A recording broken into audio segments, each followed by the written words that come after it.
Hey Skyfarers, and welcome to Aethercast, the Kharadron Overlords channel and podcast, where we're talking about the new Armies of Renown for Kharadron Overlords.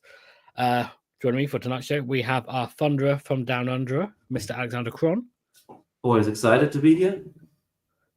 Good to have you, Cron. And we have our Dwarden Prime, Mr. Max Bowman. Hello. Welcome, Max. Hello.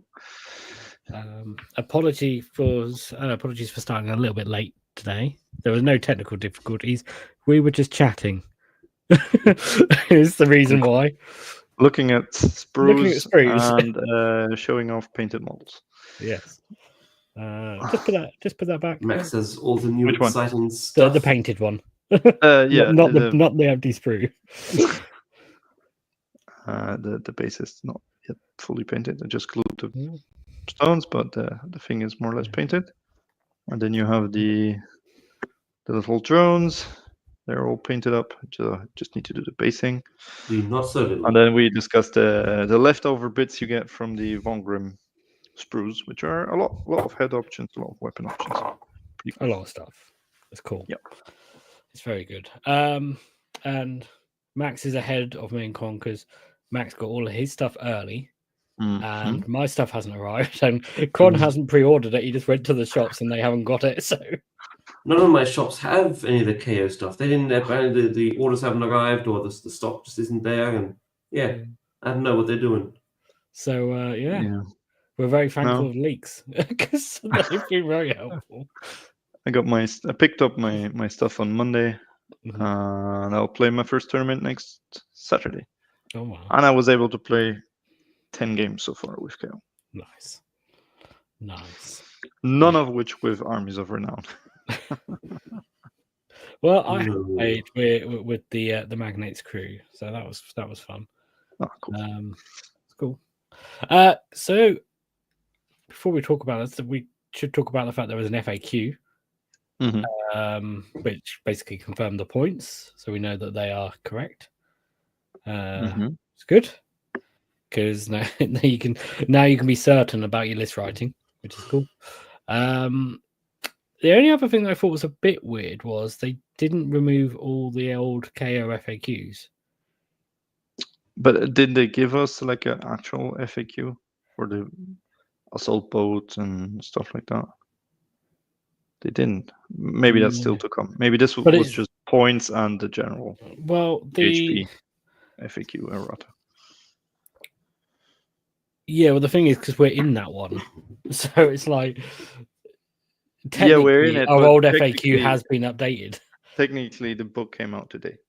Yeah, so they only gave us points. Here's the points when you pick up the book on Saturday. Yeah.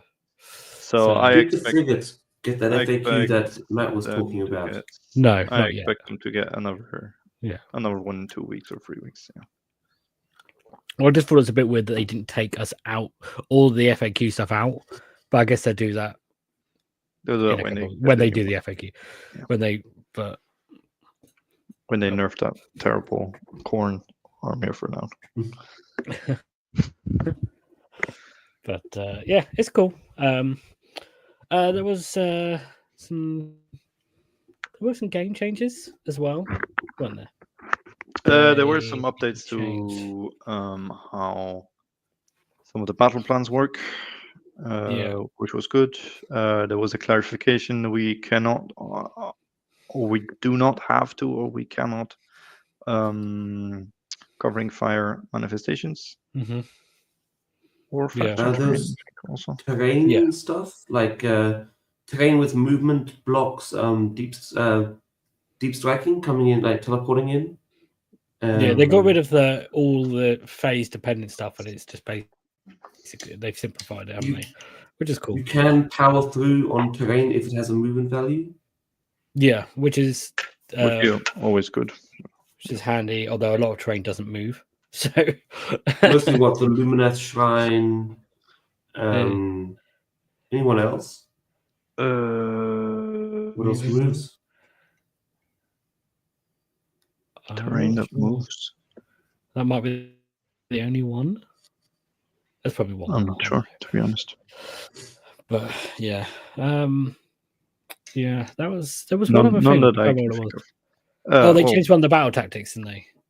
So you don't have to be the underdog for the second one. Did they? Yeah. Yeah, Timo says I think the Orc Tower can move. Oh. Okay. The Nightmont ones. The Nightmont ones move. Yeah, the little houses, they move. Definitely. They do move, and they clarified that they cannot move onto terrain. But need to stay 1 inch apart, which changes everything. It's terrible. They can just build a wall with those things. Yeah. Yeah, Nightmont. Fun. Okay. So... And, I don't know, Chaos Dwarfs. Yeah, Chaos Dwarfs coming. What do you think of those guys? Might be my first Chaos army. Okay. I wish they had more guns, more big guns.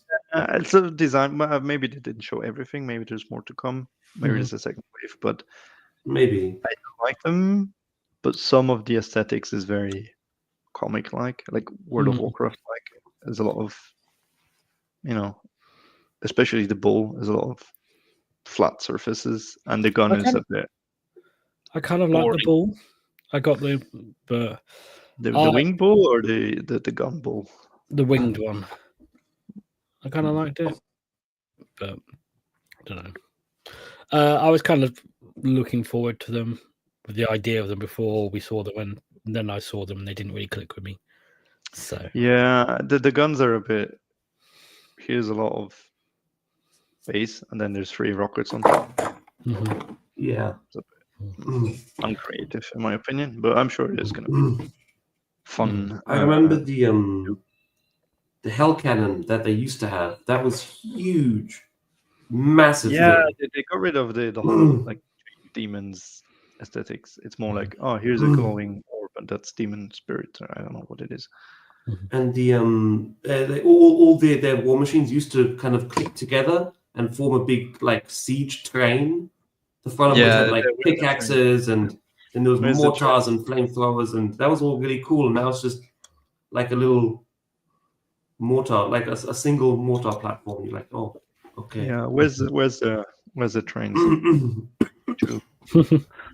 But sure, we'll see. Maybe there's more. What is a bit odd for me is, okay, you have these slow-moving tough guys with spears and swords, and then you have guns, okay, but then you have fast-moving cavalry units, and you have a big flying mod. So, what don't you have?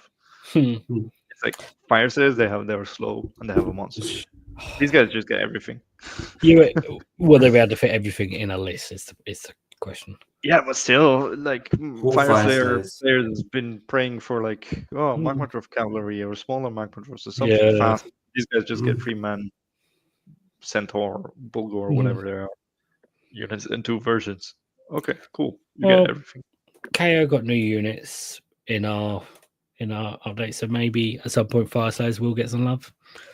Hopefully, but it's that's what's troubling me. It's like seems to be an army that has everything. Like fast, slow, you're tanky, you have guns, so it will be a good army, probably. Who knows? Maybe they're too elite, like Bone Reapers. They're too expensive. You can't fit anything. Maybe. Yeah. Okay. Who knows? Okay. So before we dive in deep into the Armies of Renown, we've had a little bit of time since getting the leaks. Max, you mentioned you played some games. Yes. Con, I don't know if you've played some games, but now you've even if not, you've had time to digest things a bit more. How are you feeling about stuff just generally with KO?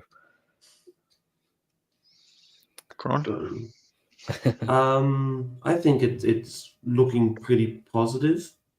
Again, a total shift in how the army plays from what we had this edition and just generally KO. In every time KO gets an update, it changes everything.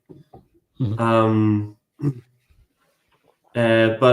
I think it's positive. We're very tough. A lot of objective control things, objective control abilities, and the anti-charging, the the anti-charging artifact is really nice.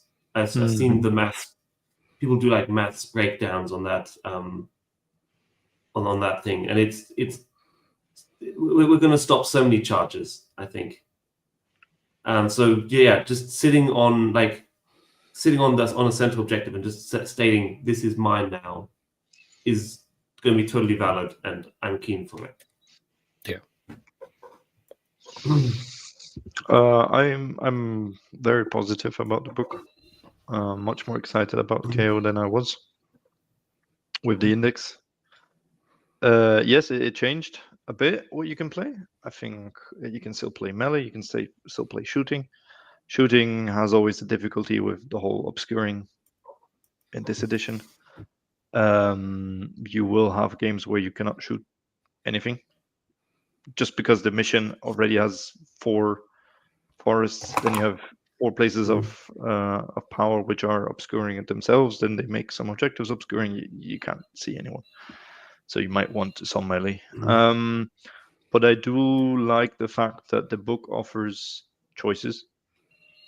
Like, do I want to take this unit? Do I want to take 5 Thunders? Or maybe some a Vongrim screen, or maybe Brock, or maybe not. And you need 3,000 points to fit everything, which is the downside. But it means the book is well balanced in itself. Do I want the navigator to teleport around? That's a cool thing. But I actually want that hero for retreat and shoot, or you end up with 5 heroes and then no troops when list writing. So that's exciting. And I really like the additional play we got with the drones, the artifacts, and some of the war scroll abilities. There's more. It's not so straightforward. There's tricks. And then obviously 2-up save on boats. It's just some armies cannot kill your boat. How tough did you find the boats in your game so far? They do eventually die. It does happen. So there are things they cannot survive. Yeah, crit mortals. Crit mortals will take them. Crit mortals or Chosen will kill them. Trust me. or stuff like Rent 3, Rent 4 will eventually get through. So I think I lost in Ironclad two rounds of fighting against a Star Drake.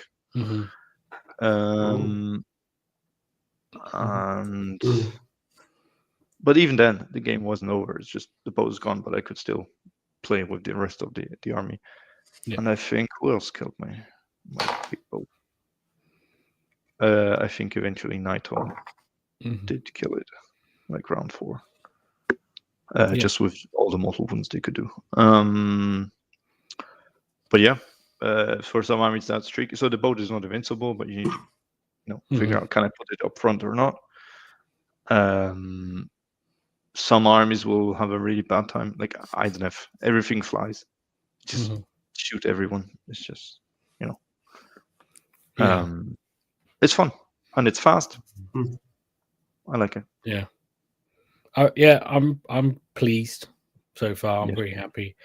I like you, Max. I feel the struggle of wanting more stuff that I can fit in a list, which is a good sign, because if you could just write lists easily and just discard, say, well, I'm not interested in these things, it would be a sign that there's problems with the book. So the fact that that's not happening is cool. I like that.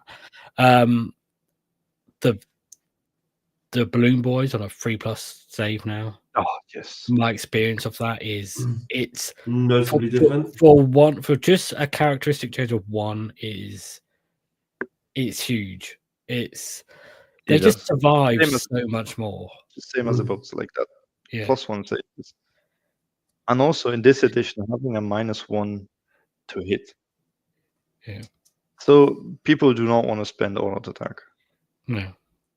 I had, I don't know, was it 6 skywardens, like 6 Croxigors attacked 6 skywardens, and they killed 1. And then I killed 3 in return, or 4, I don't remember.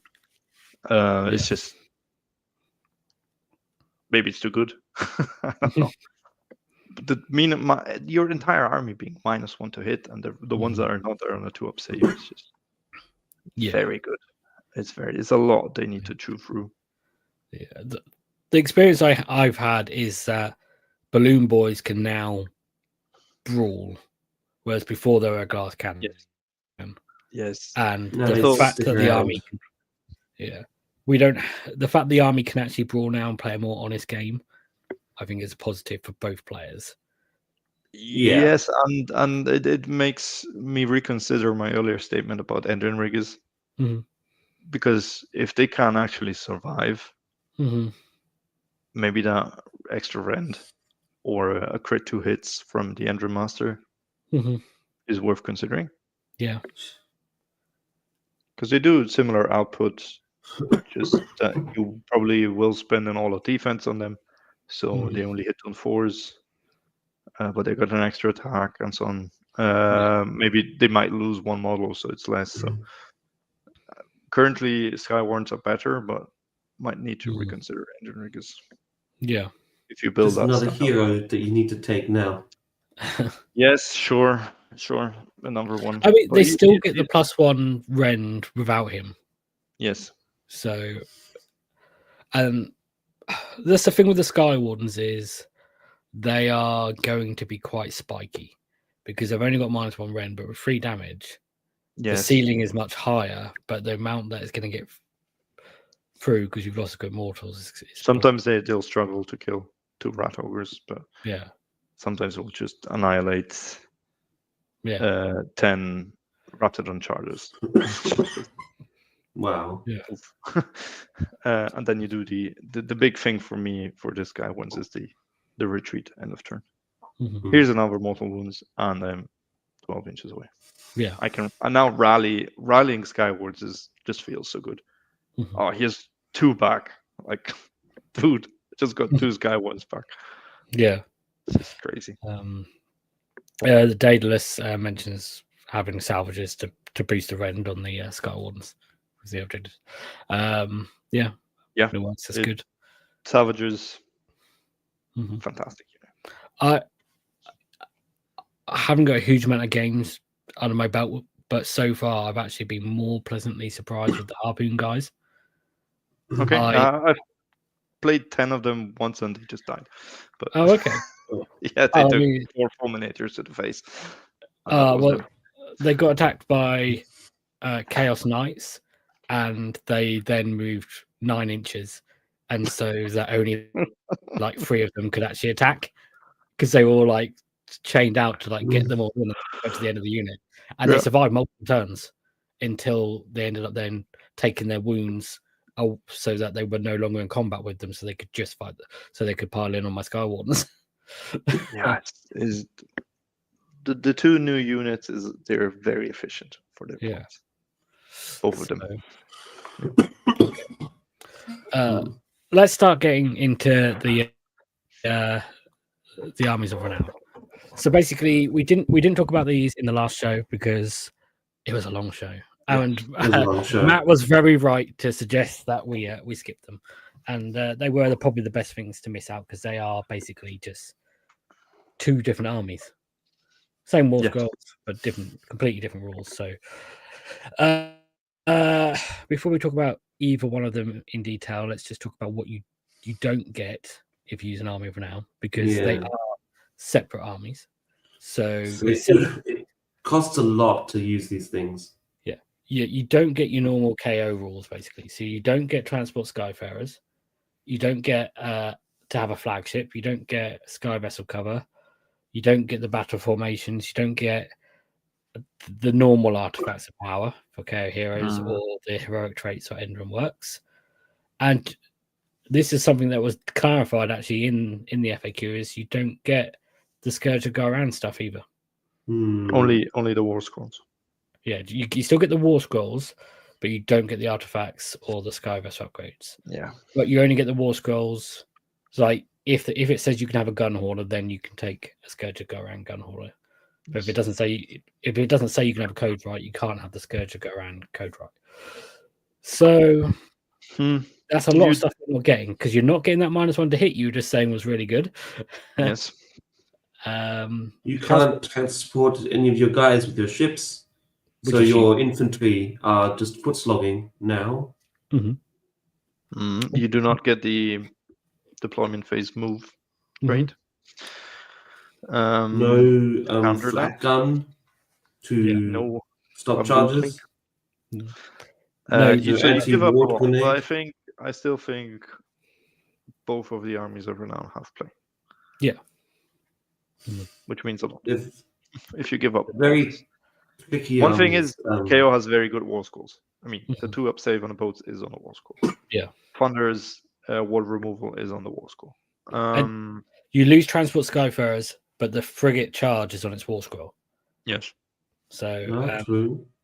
So you can still charge. You lose the engine works. That the artifacts and engine works is probably what's most annoying. Yeah, because you don't get you can't have the 4-up spell ignore.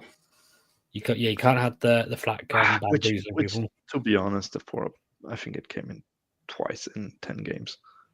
Okay. I think I'm moving away from that one. No one, or I played people who didn't cast spells on me. Yeah, I don't know. The bombs I was can much see that. reliant.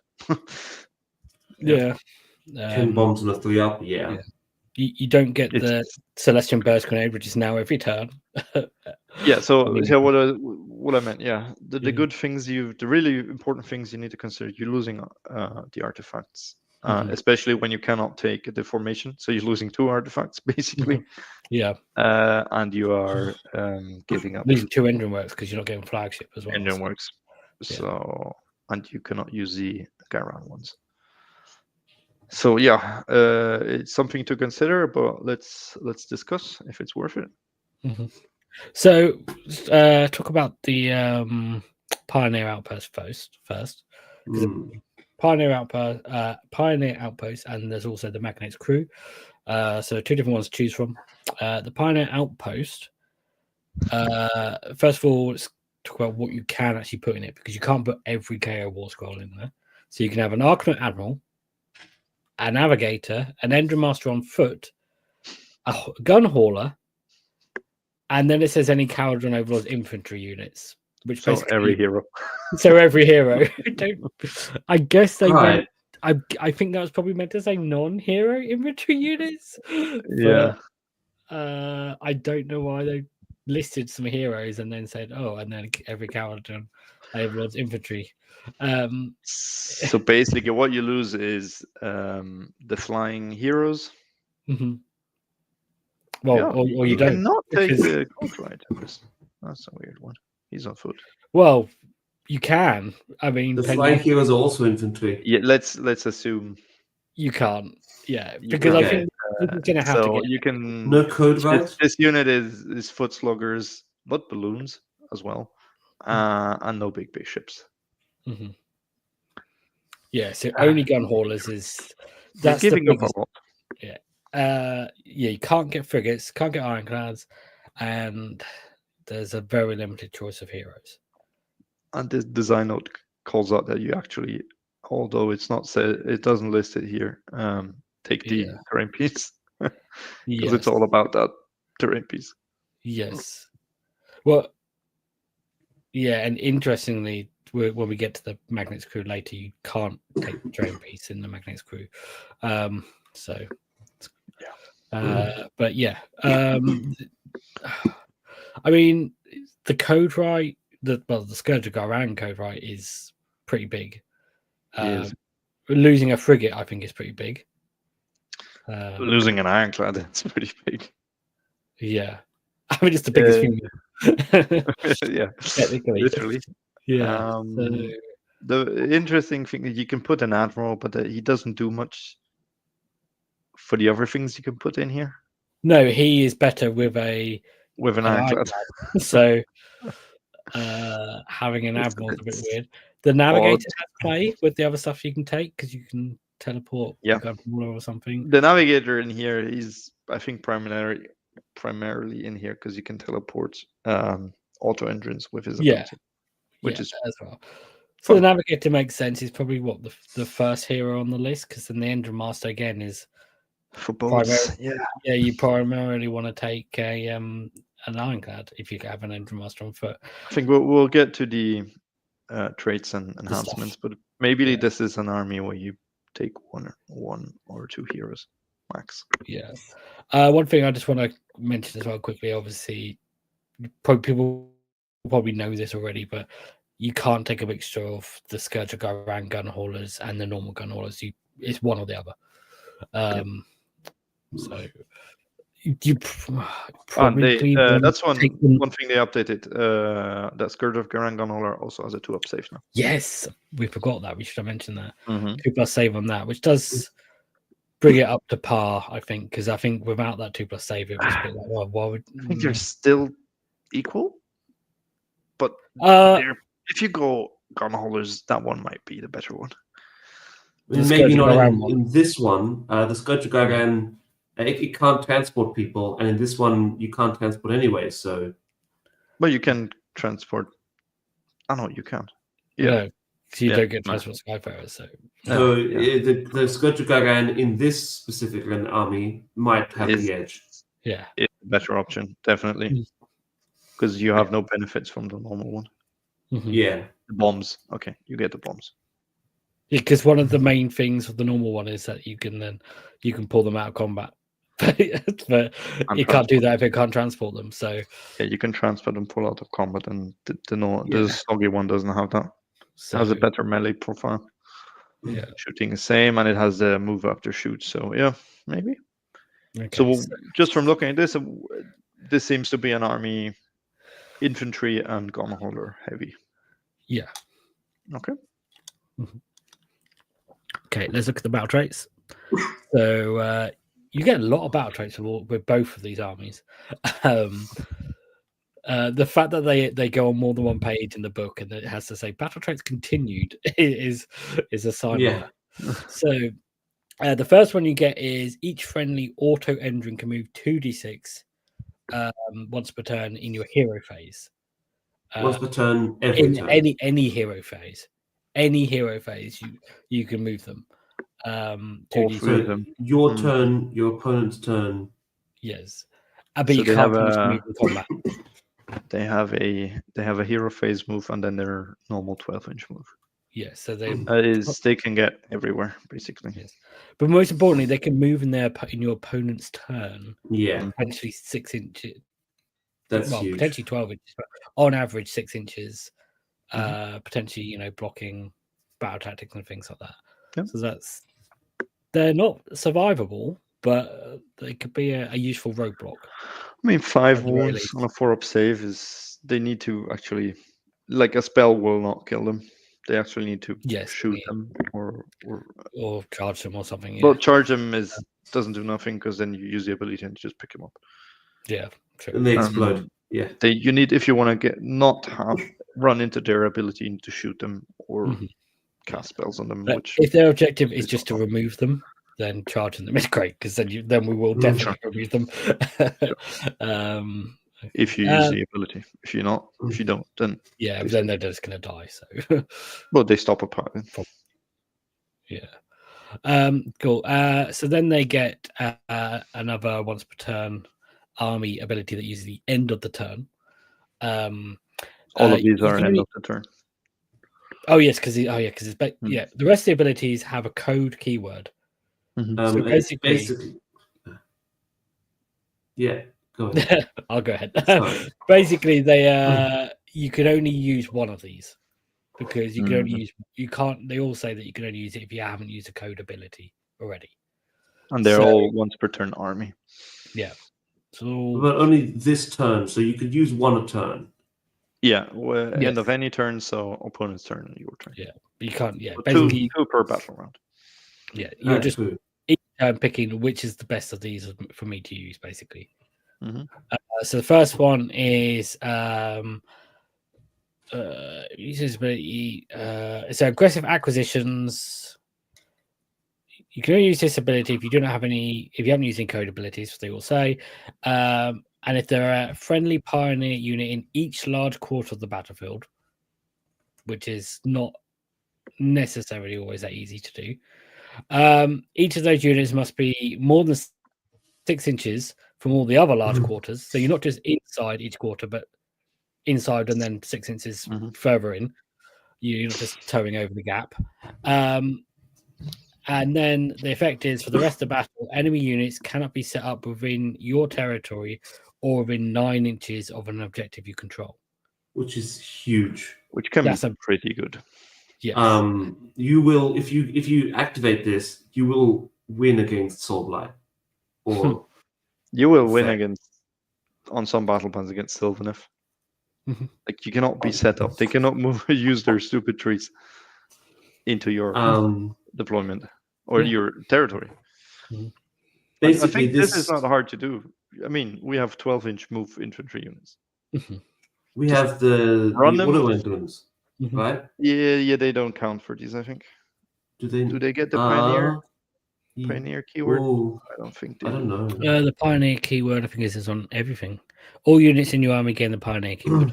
Yeah, so this works on auto endurance. You just 2d6 move them. Yeah. Run them. You can run them. Yeah. Put them on the sides, and then we'll have 2 units in your 2 quarters. But don't forget, if you have a navigator, you can teleport one of them as well. Yeah, absolutely. So this is true. it's achievable. You just shut down. Very achievable. It's very achievable. You just shut down all teleport. Yeah. What this is basically saying I'm going to sacrifice some units to get a really good buff. It's not even if we're talking auto. I mean, these guys are on a 40mm base. They're just on the edges, 6 inches into the territory, because it's not even territory; it's a quarter. Yeah, and then you just rebuild them. Essentially, that's why you take the Ender Master, by the way, to get the next roll on the manufacturing. Yeah, that's why. This army gives you a series of quests, basically, like side quests. And then if you accomplish them, it gives you massive bonuses. Like some of these are like this one, auto win against a couple armies. There's one later that's just if you you just probably just win if you get it off. This is really tough. Get this off is huge against a lot of armies, and even ones that you don't think about that much. It'd be really good playing against other KO because it's like, okay, well, you can't transport your Archlords and your Thunderers and stuff. You can't even use the frigate charge because that's a setup. Like, and think about Skaven. Any army that brings units back at half strength, like they have to bring them back in there. But the whole teleporting doesn't work. Yeah, you shut down teleporting for half the board, and then 9 inches from objectives. So that's more than the old size. That's an 18-inch, more than 18-inch radius area that you're blocking. Well, and importantly, normally if you're playing against an army that can teleport, you have to babysit an objective if you don't want them to take it. Whereas now, once you've got it, you can still you don't need to screen your backside like the backfield. Yeah. Nothing. This is just 2 auto engines done. You can never do this. You can never for the rest of the battle. Fantastic. I love it. Yeah. What's the other one? Yeah, you just have to make sure that your auto engines don't get countercharged or something if they know you can do this, which most people won't know you can do it anyway. So, but I'm fine. You got an auto engine there. I mean, let's assume can they stop it? Yeah. They need to screen out a 40mm base, so that's one that you can teleport, and the other one is just gonna 12 plus 3d6-inch move. Yeah, the thing is, you want to be going second, probably. You want to go first with this? I mean, because it's the end of any turn, not the end of the round.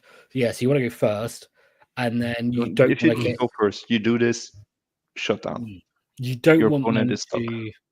You want to be far enough away from them they don't try and countercharge your auto engine, basically. Yeah. And again, but they won't unless they know that you can do this, because I mean, it's you just take skywardens. They countercharge the skywardens will fuck them up. Yeah. It's your turn, you fight first. Yeah. So let's talk about another one. So another one is secure your investments. To do this one, you again haven't done any others, and you have to have any enemy units that were within 3 inches of your engine docks this turn were destroyed this turn. So kind of like follows on for the first one. The first one is you send forward your engines. The next time is they die, and then you kill the thing that kills them. And no, not the entrance. The terrain. You have to get it near to the dock. Like you have to have something next to a terrain. Oh, Within yes. 3 of the terrain feature, you can't move the terrain feature. So this is going to be pretty dependent on your opponent. And you have the this one's very tricky to get off because if your opponent knows, is aware of it. Also because it's extremely strong. But yeah, also if you get it off, you win because suddenly for the rest of the battle, ignore the rend characteristic of combat attacks, targeting friendly non-infantry pioneer or friendly faction train features. So those 2-up save gun haulers, they're unrendable 2-up save gun haulers now. Congratulations, you have ghost gun haulers, and they have 2-up saves. Tag the entire army with gun haulers, and they will not do anything. Win. Your auto entrants become unrendable. Sure, unrendable 4-ups. Yeah. Well, I mean, yeah, it's not bad. Just makes them a ghost. 5 wounds on an ethereal 4-up save. Yeah. Pretty good. So this is, I guess the thing is very good, but it's very hard to pull off, I think. Well, I feel like the benefit of this is that normally you wouldn't want to put your Endrin dock too far forward because it creates a thing that they can charge and stuff like that. And then you lose the auto entrance. And this is all about auto entrance. Whereas because this then gives you it's almost like a bait because then you could put it further forwards, knowing that if you do put it far forwards and they charge it, then you can get a buff from them going at it. So although I think if we say the aggressive acquisition is the first one we want to do, you will place your terrain piece rather forward because you need to set up the first auto entrance within 6 seconds. So you want to get some headway. And then it is still 10 wounds on a 3-up save that you can heal. So, maybe there is a if they charge it, because you tell them this thing will bring back my auto entrance every turn, and they will do all these fantastic things. You need to kill it. If they go in and charge it, and they don't kill it, and you can heal it, and then you kill them, then you get a massive buff. Yeah, you get a big buff. So it might be, well, obviously considering what the opponent can put in, but it's not the worst thing, I think. 10 wounds on a 3-up save. It's worth noting that you do have to. It will have to survive at least 1 round of combat, because if they kill it in their turn, and assuming that means that you don't then kill the unit that killed it. No, you just need to be in front of your thing. Yeah. Oh yeah, potentially. You put your unit, you wrap it around your terrain piece. They charge the unit. They fight. You kill them. Mission achieved. Investment secured. Interesting. Yeah. So that one's interesting. And then the next one is settling accounts. You can use this one if a friendly auto engine was destroyed this turn by an enemy unit. So that's going to happen. Yes. It's going to happen. For the rest of the battle, each time a friendly auto engine is removed from the battlefield, before removing it, inflict D3 mortal damage on each enemy unit within 3 of that auto engine. So, and they already do D3 damage. One does D3 damage. So that one do D6. On a 2+. And this is the good D3. Not on the 2+. It's just so it's a guaranteed D3. Yeah. So that one's effectively doing 2 D3. Potentially you can do 4 or 5 mortal wounds. Yeah. I mean, you want to remove all of them when you use the ability, so they will do some damage. Nice to have. I'm not sure that's the first one you'll go for. I mean, it depends if your army has teleports. Because if your army, sure. But it's a thing. You gain this if you lose an auto engine. So you already lost one that will not benefit from the D3 mortal wounds. Yeah. So you got 2 left. You need to roll to get the number 1 back. So I don't know. The benefit is not that big of this. Yeah, you kind of want to do it early on. Let's assume you have 3 the more amount of water rounds. drenches on the table. Yeah, you get 3 more rounds to actually get a payback. Not sure. It's cool, Okay. but who knows? So next one is hostile takeover.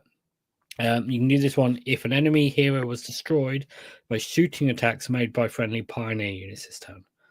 And that's achievable. Yeah, as long as they're not in obscuring or sitting next to a unit that makes them so you can't shoot them. I mean, it means you have to get probably within 12. But yes, and then you can still shoot them with -1. But shooting heroes, sort of thing we want to do anyway, sometimes. So, okay. And then, so the effect is for the rest of the battle, subtract 1 from hit rolls for shooting attacks that target friendly pioneer units or friendly faction terrain features. For shooting attacks, okay. only it's the old Sky Vessel cover. Yeah, which didn't do anything. Let's be honest. Yeah, no, too hard to set up. And then, so you're ready in the middle of everyone if you want. If you go close to the hero, and now you get it eventually. Anyway, like at some point in the game, you are going to shoot a hero to death. Could even be, if they have like a big hero. Yeah, at some point, I think this is like a code ability you'll use around 2 or 3 when you're ready to use the good ones. You might as well, but do you benefit? Okay, I have 2 turns where I benefit from this. I don't know, because if you're playing clever, your opponent's shooting units that are already got a gunholder parked into them that they can't kill. So. Yeah. Okay. And last one is market dominance. You can use this one if you control every objective that is not wholly within enemy territory. Yeah, some battle plans are very easy. Yeah. You know that one where you deploy only on half the battlefield, and then there's, that one that's worth 10 points. Yeah, the Nexus. That's really easy. You control every objective that is not wholly. I mean, there's the ones. You control every object that is not wholly within enemy territory. Yeah, I mean, there's battle plans where each of you have 3. So you just controlled your 3 and you achieved this, correct? No, not wholly within. So you'd have to get the ones in your opponent's territory. If you control every objective that is not wholly within enemy territory. Oh, within enemy territory. Outside. Yes. So all the ones in your territory. So the ones in my territory and the ones on the line. Yeah. All the ones on some battle plans, that's just the 3 in my territory. Yes. So it's super achievable. So some of the battle plans, it's guaranteed turn 1. Yes. What do we get? For the rest of the battle, each time you use your Engine Works Outpost ability, you can set up a replacement on a 3+ instead of a 4+. Which means if you have the Engine Master, is it? Does he change it to a 3+, or does he get +1? No, he gets +1 on the roll. Okay, so we're getting it on a 2+ now. I'm saying confidently. Let me check. I feel like he is +1, and that would make sense, but let me check. I got the official GW leaked book here somewhere. Where is the engine? Oh, your book's arrived, so you should have it in there. No, mine's not arrived because it's been sent from I don't know where. Yes, your book hasn't yet. Blah blah blah. Where does it? Oh no, it's on the terrain piece roll. Wait. Terrain piece, repair routines, make a repair roll of D6. Add 1 to the roll if there's a friendly Ender Master within 3 inches. Okay, yeah. So 2+. Good. Okay. So that one also makes the selling accounts one better. Because getting them back on a 2+, and then so this should be early. Depending who you play, I think Teleport and this one are the first ones you want to achieve. Yeah, if you're not playing some of the teleports, then you kind of want to do this one. Not wholly within enemy territory. And then this is also very achievable round 1.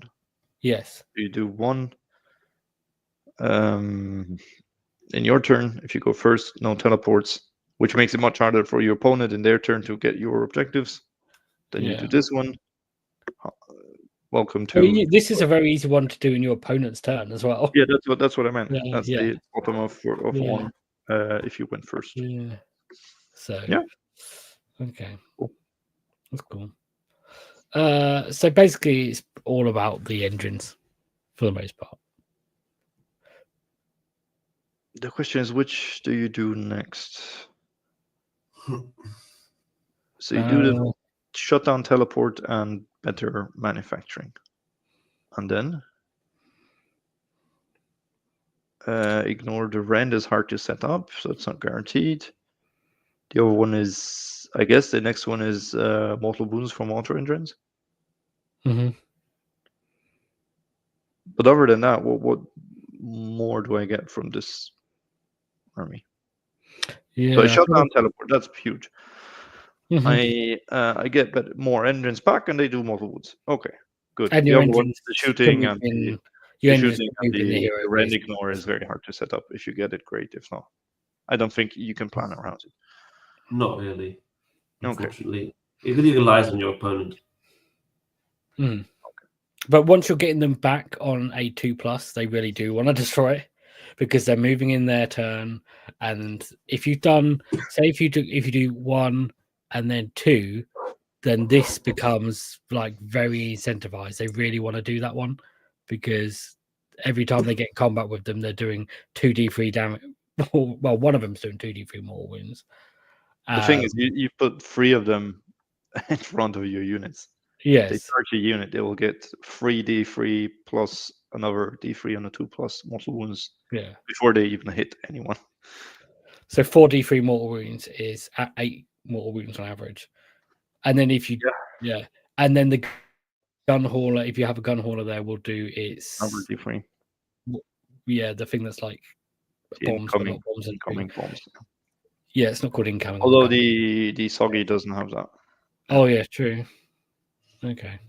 But still. Okay, interesting. Okay, moving on. Heroic traits.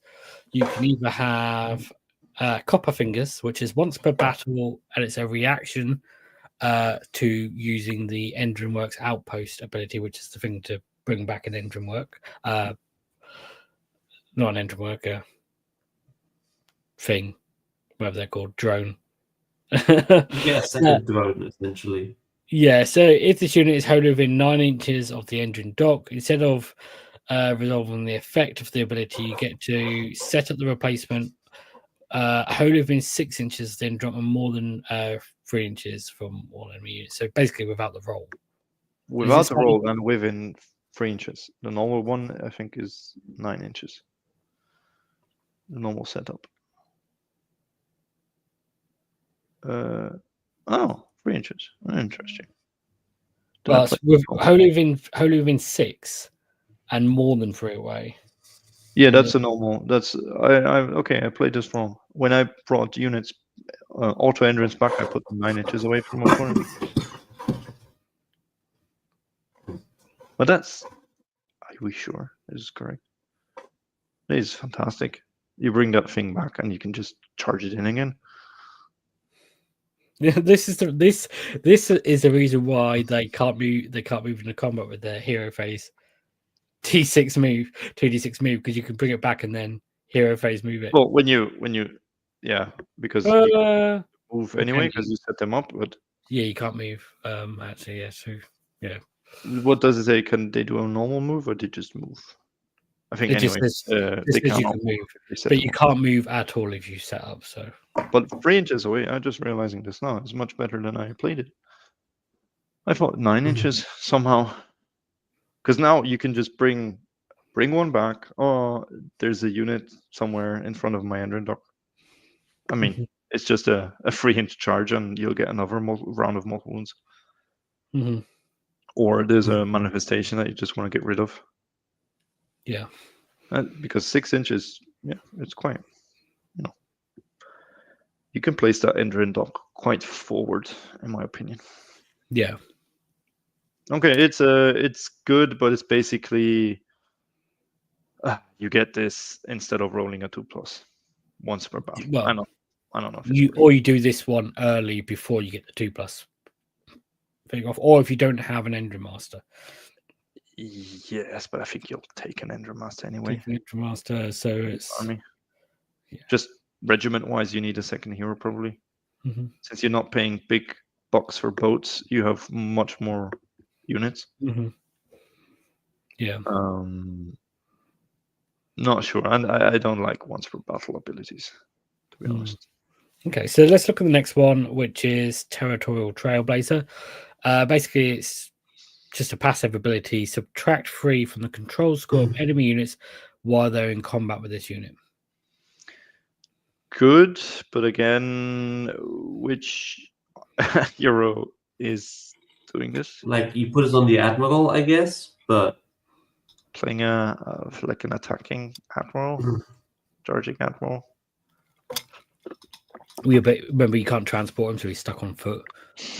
So is this do we think this is a more of a defensive thing? No, you charge it to jack if you'll be -3 plus the -10 from the drone.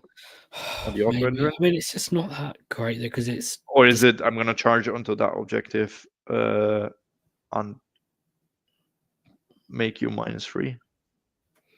The thing is, -3 is an odd amount, isn't it? Because it's like even if you walked onto an objective. And it doesn't synergize with Thunders because this is in combat. Mm-hmm. If it was a 12-inch aura, yeah, then its control score is not characteristic. I don't know what the use of both of these are a bit odd. I guess it's the passive is better, but I don't know. I feel like I'd make more use of the copper thing is when I just do it like turn 2 or 3 just before I've got the +1 roll code thing off. It kind of gives you insurance to do this one later on. If you want to do this one first because you're playing against someone teleporting, then it means you can think, oh, okay, well I'll leave this one to later because I've got my heroic trait to get one off guaranteed next turn. Yeah, or you can just do the settling accounts. Yeah, knowing that you'll guarantee get that engine back. Yeah, because this one you can just throw it in your opponent's army. They will kill it. Mm-hmm. And then you just get it. Yeah. Both are not awesome, to be honest. Mm-hmm. Okay, but yeah, because 3 is a weird one because if it's something with like control score 5. Your hero's only going to be control score 2, so you're just going to be equal. If it were an aura, it would be great. Well, it is an aura, but it's only 3 inches aura. So if you're in contact, but you need to be in combat. Because it's enemy units plural. So if you're in contact with more than one unit, if you're in combat with more than one unit without sky vessel cover, you're dead. Yeah. Yeah. I mean, a hero on their own is probably not the best. Dead anyway. So okay. Yeah. So that's Rob. Love that. Have a guess where I got these pictures from because they weren't in the leak document for some reason. So yes, there's Rob. Hi, Rob. He's not going to watch this, but so Artifacts of Power. So the first one is Rockbuster Charges. Pick a terrain feature that this unit passed across this turn. Each enemy unit within 1 inch of that terrain feature is a target. Inflict D3 mortal damage on each target, and this is in your movement phase. So, yeah, walk over terrain. That seems pretty good. Like, depending on how big the terrain feature is. Yeah, if they're hugging a piece of terrain and to get obscuring. I mean, they are all hugging that terrain to get obscuring. Yes. The trouble is, this is on a hero, and we don't have any of the fast heroes as options, do we? Technically, yes, but maybe not. Yeah. After an FAQ, probably not. So. Oh, I mean, Max, you have the book. Do you have the book, Max? No. Right. No, because he ordered the fancy book, and the fancy book. I wanted to be fancy, and that will arrive for Christmas. Because otherwise, you could put the code into the app and see if it lets you. See what the app lets you do. Yeah, maybe. I'm not sure I mean, if the app I would trust that. already lets me do if I find my phone. I just can't see the rules, but I can still build. Yeah, True. I wouldn't really trust that the fact the app lets you do it as a gospel that it means it works, and it won't get a FAQ. But yeah, Doing this live, I guess. App you continue. Okay, well, this unit pass. Yeah, getting your hero to pass across a terrain piece Pioneer is not that easy unless they deploy next to one. Because they're 4-inch move, you can't. They're 4-inch move, and you can't transport them. So no, it only gives me 3 heroes as an option. Okay, makes sense. And they're all 4-inch move guys. So I guess you can run them. You could run it, and so they go 10 inches at max. Yeah. But this unit passed across, so you need to. What does across mean? I need to be over and. You just need to touch it. Yeah, you could just walk on it, walk onto the terrain, and go. Yeah, it's the same as boats, which is an issue because all the impassable terrain you cannot cross over, and none of these guys have fly. Yeah, no. This is no. Plus, your Ender Master will sit next to your terrain piece. Yes. So. The Ender Master. Oh, your terrain piece is impassable, isn't it? Yeah, it is. So yeah, no. Can't even do it with your own terrain piece. No. It's a bit useless, that thing. Okay. It would be good if you had flying heroes that move fast. Like if you could have the dirigible guard, the new null suit hero. But okay. And the next one is Forgson's Universal Automaton Actuator, which is a passive ability. Add 6 inches to the move characteristic of auto renderings while they're wholly within Rob's hat of this unit. Well, within what? 24? Be good. 6? This is where we... is anyone in the chat have their book yet and can actually look it up in the app? So we know. Because we don't have our books yet. 6-inch move characteristics of auto renderings. I mean, they're already 12 moving 2d6 in the hero phase. Both hero phases, so it's just very good. More speed. I mean, I'd say this one's better than the Rockbuster charters, maybe. Yeah, definitely. Even if you really only have 2 options, it's this or that. Yeah, even if you're only using it turn 1 to do this one, like to do the one way you get the free, then it's good because you can set up so that they are next to it. Like even if it is like it's not 3 inches because it would then say in combat or in the combat range of them, so it wouldn't say wholly within 3. So it's probably going to be wholly within 12. I feel like. We will find out. Maybe. Damn it! If Rob didn't wear hats, I blame Chaos Dwarfs and this stupid. We have the chat says 6 inches. Thank you very much. Can't see. Hold over in 6 inches. That is quite tight. Quite tight. I was wrong with my guess. I mean, yeah, you'll get it in turn 1, basically. Yeah. No, because you'll have an Ender Master on the dock. You'll be setting next to the dock. Yeah, but then they'll move 2d6 anyway, so you'll probably be out of it by that point anyway. True. Looking at it, let's see it. It's 6 inches max. We've been told by the chat. Okay. Yeah, 6. I mean, you could move the hero first, and then yes, back in the bubble. But then your hero isn't next to the dock anymore. Put it on the navigator who's teleporting around. Because the thing is, because you get the hero phase move, it kind of. Although it's the hero phase move every turn. Yes, it wasn't it? So it's basically this is insurance if you do a really crap roll of your 2d6 move. This is what it is. That's what it is. If you get a really bad roll, then you get 6-inch move. No, I mean, you can just 2d6 move, run the hero. Yeah. Get an This extra. army is really hyper focused on these emblem things. I guess Yeah, this but, is no, for you lose later a lot. game in some ways. You use it turn 1, and then later game when you don't need to be bringing back auto engines. I don't know. Like this army brings back emblems on a 2-up and brings back 2 at a time, and Or you makes have to them have it, or you have it faster. on a different hero. You don't have it on the guy that's on the dock. You have it on a different hero that's travel forwards. But still, it's just you can spam this. Like with you the can 2d6 spam these so much. You don't need this. Mm-hmm. Let's be honest. Because where you want to send these auto engines? Let's be like 24 inches. I don't know. I don't know. The thing is, the Rockbuster one's also pretty rubbish.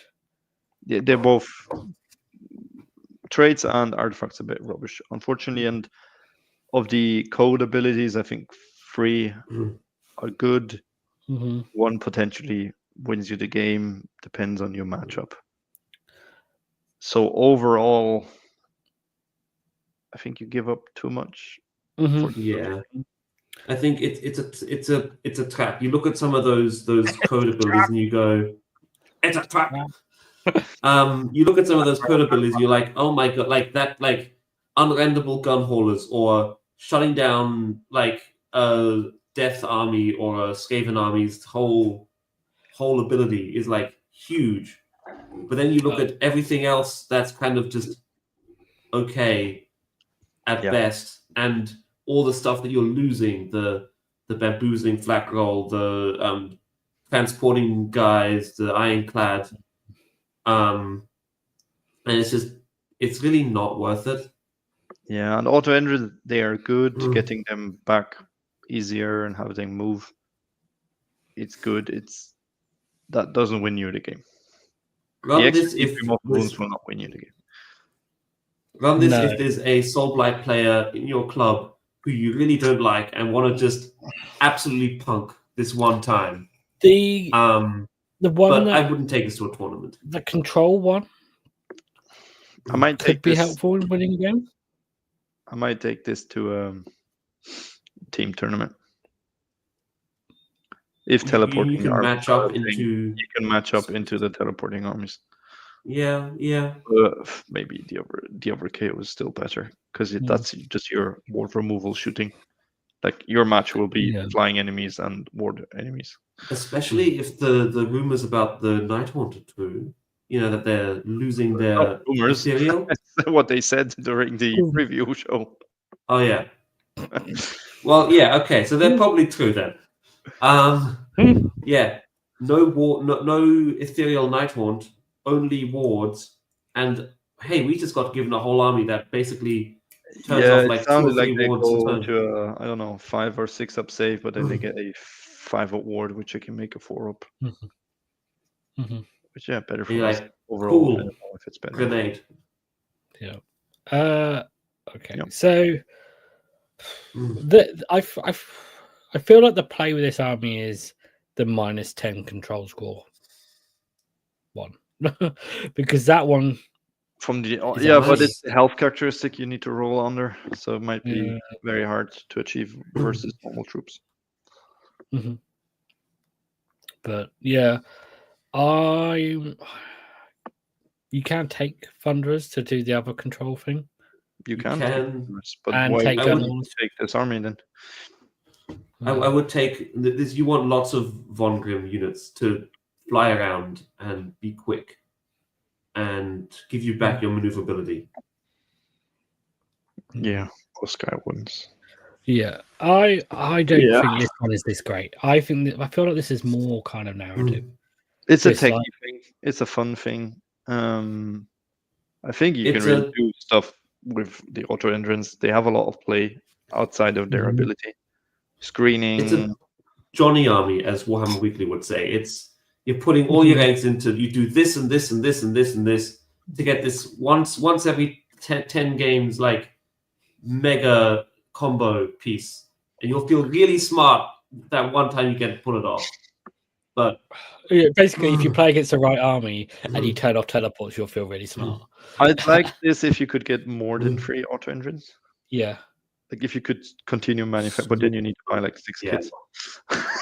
Oh yeah, like if you could just be like, okay, now I've got 2 of that one, and now I've got 3 of this one, and then I just keep turning them out. For all of these auto engines zooming around and exploding and drone strikes everywhere.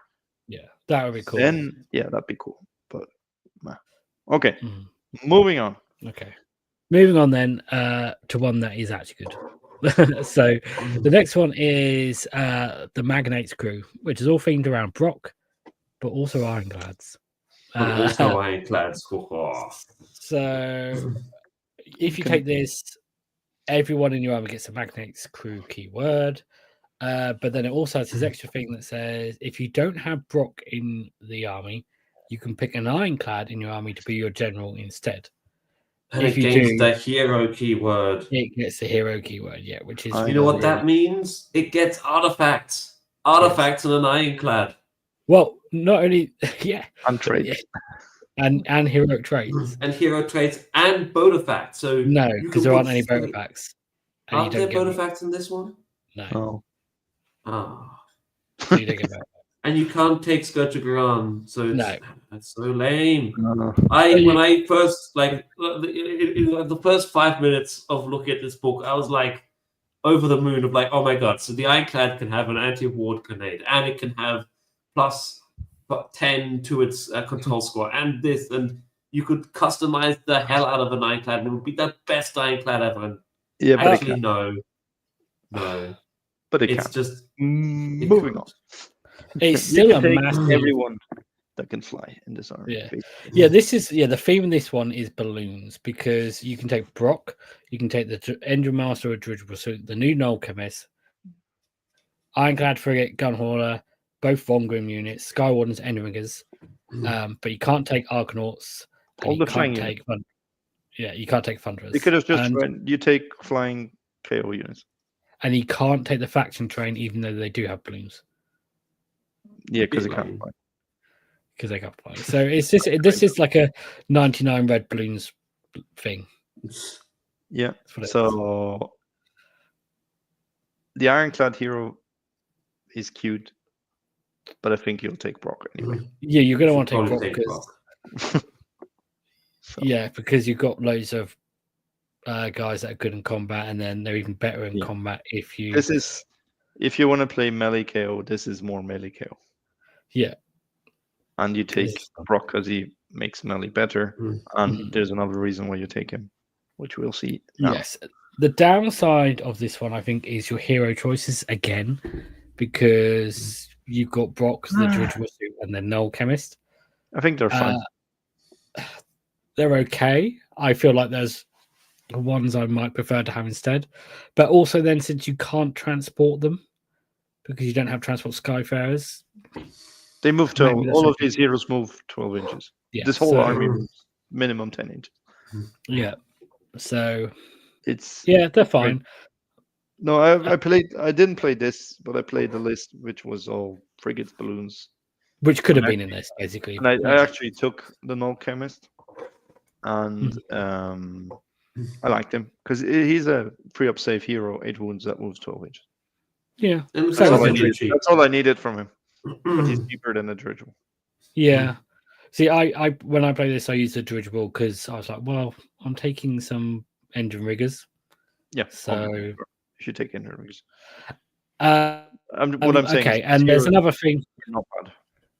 Yeah, there's another thing as well that factored into my decision, which I'll mention in a minute when we get to it.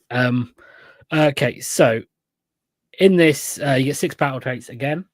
The first one is loyalty to the Magnate, which is basically if a Magnate's crew infantry unit is within 3 inches of Brock, then both Brock and that unit get a 5+ ward. Not exactly. But it's if Brock is wholly within their combat range. Yeah.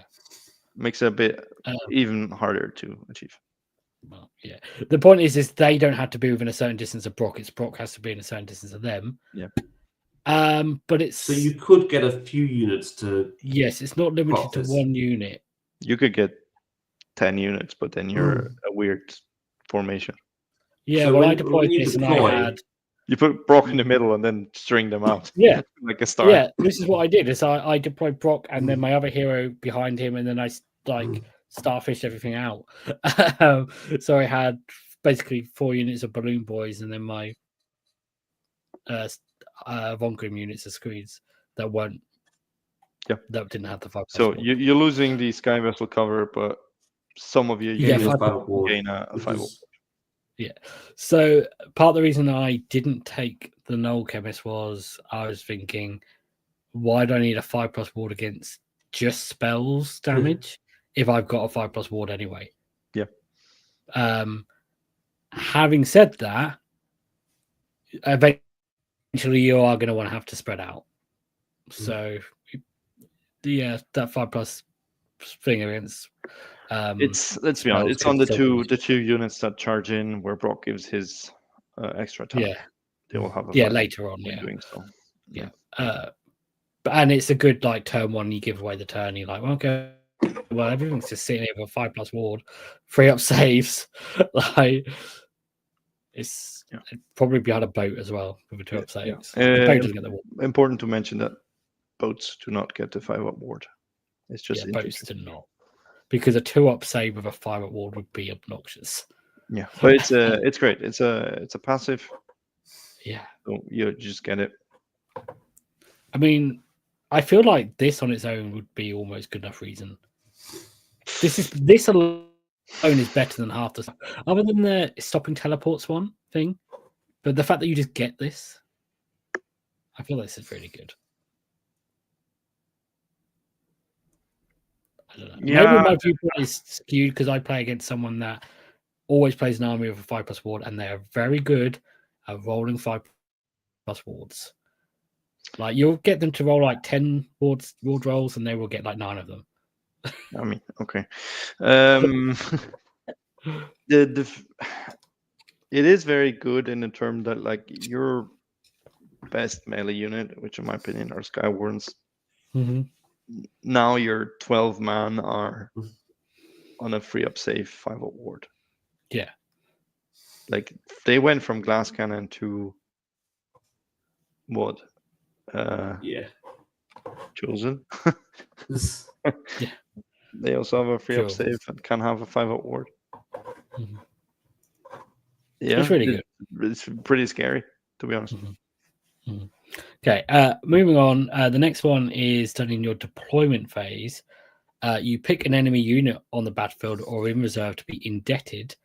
Add 1 to wound rolls for combat attacks made by friendly Magnate's crew units, not just infantry, all units that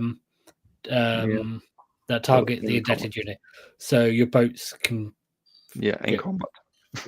Your boats can have your boats instead of be 4s no rend 1 damage can be 4s 3s no rend 1 damage. I'm going to be honest. When I played this, I completely forgot about this ability because we both had to pick units to have gold. Yeah, and then by the time we did that, and then I forgot about this, and the army was still really good without using this ability. If I'd had +1 to wound, it would have been even better. I mean, with Salvagers, this puts your skywardens at what 3 attacks each with Brock, 2s and 2s, 1 rend damage 3, which is insane. Or an all-out attack for the what matters. It's the +1 to wound is a buff we cannot get in this army. Mm-hmm. And it makes the Null Chemist really good because Null Chemist wounds on 4s. Yeah. I think his combat attacks. And now he wounds his combat attacks on 3s with double damage against wizards, priests, and manifestations. Mm-hmm.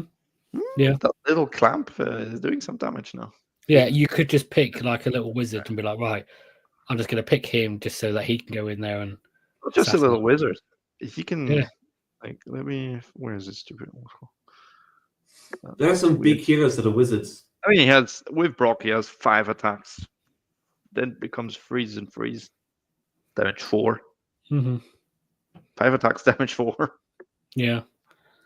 And with the 3-inch range, and like it would be quite easy for him to hit, like just to get him just in combat with something as well. I'll charge something else. I wish it was in shooting as well. Having his 3d6 shots damage 2 on a wounding on freeze. Didn't they already wound on 2s? No, they won't. They hit on 2s and wound on 4s. Hit on 2s, that's it, yeah. Yeah, the wounding on 4s is really meh. Well, he's not great. But +1 to wound on that one thing you want to kill. Yeah. You just if there isn't any like techie thing you want to do, then it's just like, what's the thing with the most wounds? Oh, that unit's got 40 wounds. So I kept pressing what unit in my opponent's army is a problem for me? Yeah. Oh, that unit of, I don't know, 6 rat ogres. Or bam. Yeah. Dead. Yeah. Awesome. It's good. It's good. Okay. Next one is once per battle, any enemy hero phase. As once per battle army. Smack says once per battle. Pick a friendly Magnate crew sky vessel to be the target. Roll a d3. For the rest of the turn, subtract X from the Ren characteristic of attacks that target that sky vessel, where X is equal to the roll. So basically, you're ignoring D3 Rend. I mean, that's just funny on an ironclad. Like, yeah, it's just on an objective, and you go, nah. Yeah. 2 up save. Unforgettable. The question is, are you playing ironclads in this army without admirals and endermasters? Even on a frigate, like the I think this is the frigate. This is the gun hauler that you just shot into your opponent to attack his entire army. Now it's their turn. Bam. Yeah. Ignore free rend. Good luck killing that thing. I unfortunately rolled a 1 when I use this, but still, yeah, you're on a 1 up save. Yeah, I mean, it still takes -2 rend down to -1 and stuff like that, and it's still really good. Very hard to kill. Yeah. Cool. It's a cool thing. Like, I need to protect my boat, or I just tagged you with. I mean, you just threw a frigate into them. Who cares? You don't need a frigate in this army. Just here's 14 wounds with a 0 up save minimum. Deal with it. So yeah, that's a really good ability. Let's talk about some more really good abilities, because all these abilities are nuts. Like I remember explaining these to my opponent, and their eyes just like were like, what? They just looked at me with like I was just making stuff up. Like, you know, if you just like were just wish listing stuff you could do. Yeah. That's what these abilities all are. Like, oh yeah, I have a 5+ ward. And then I'll ignore rend. And then so this next one is called bold moves. It's once per battle, your movement phase.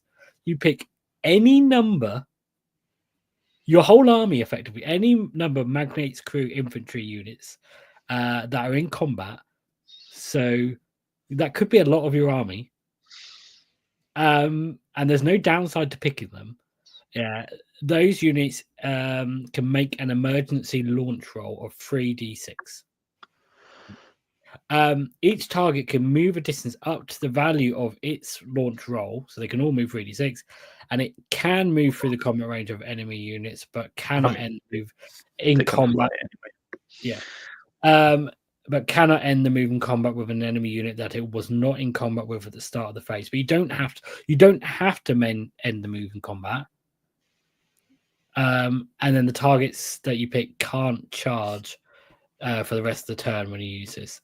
So this can be basically like a free retreat and shoot. Yeah. Or it can be a free, I'm going to move, but stay in combat and basically do what the Harpoon guys do. But with guys that can't normally do that. The dudes can do it twice. Because it would be in the move phase. But it wouldn't be. You don't gain anything from doing it because you can't. No, they can jump to a different combat. No, you can't.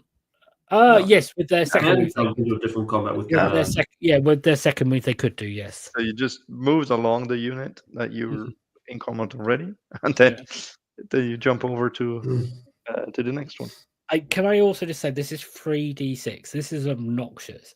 I rolled. I kid you not. Like there was one unit. I was like, I don't know if I want to move them. I don't know where I'd move them, but I don't lose anything if I roll for them because I'm activating this for some other units of here. I rolled a 17, and then there's like, whoop. And then I was like, I'm just gonna leave them where they are because I have no. You don't need to go anywhere. But it's ridiculous. 3d6, 2d6. This would be fine, but 3d6 is huge. The thing is, so what is the scenario? Your opponent charged you in their turn. Now it's your turn, and you want to move out. Yeah, or you charge stuff. Didn't manage to kill it. Now it's it's come back around to your turn, or you double. Yeah, but then it's. I mean, your unit's been in combat for 2 rounds. Yeah, we can survive that now. Trust me, we can survive that. And if you're going into something, like something with like 40 wounds or something, you might not kill it if you whiff a bit, but you might. The shame is we cannot charge after this because a retreat and charge would be awesome. Mm-hmm. It's more of a retreat and shoot. Yeah, it's retreat and shoot, or it's moving so you can sort of do some sort of. I mean, it's a retreat, shoot, and then a rally in your opponent's turn, kind of thing. Yeah. Or you get your units back to Brock for a 5 ward. The other thing is though, they can't charge. This is the infantry, so you can pull them out to. You can get them into a frigate, and then the frigate can charge them in. Oh, that's really good. Yeah, that's true. That's true. I guess that's the move. That is the main move, but then there are other shenanigans you can do just to moving to the ends of units or moving on to an objective. That's probably the thing. Yeah. So you pull them out. Basically, you pull them out to get a fight first back in. Yeah. Pull them out, shoot, charge back in with fight first. I mean, they could shoot anyway because they have shooting combat. But but you could pull them out, shoot something else. Yeah. And then charge in, and then get fight first. Yeah. Pretty good. Yeah. It's really good. Okay, next. So you get basically it's a retreat and charge with the frigate to get the extra damage on skywardens, potentially get them positioned elsewhere. Yeah. Charge. Yeah, pretty good. Pretty good. So yeah, that's really good. Next really good ability. Once per turn, your movement phase, cutting edge engine packs. You pick D3 friendly Magnate crew infantry units that are wholly within 9 inches of a friendly Magnate crew sky vessel to the targets.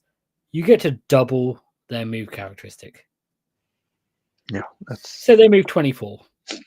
That's just if they run, they move 30 inches flying. It's stupid. It's like it's really. It's actually so obnoxious because they've made the boat slower. That even with run, shoot, and charge on a boat, the boat can't keep up with the guys anymore because the guys are going so fast. So the thing is, the D3. If it were free up to 3 units, fantastic. Now it's D3. Otherwise, what you could do is, I'm gonna put all my army on this flank. Your opponent deploys there, and everyone moves 24 inches to the other side.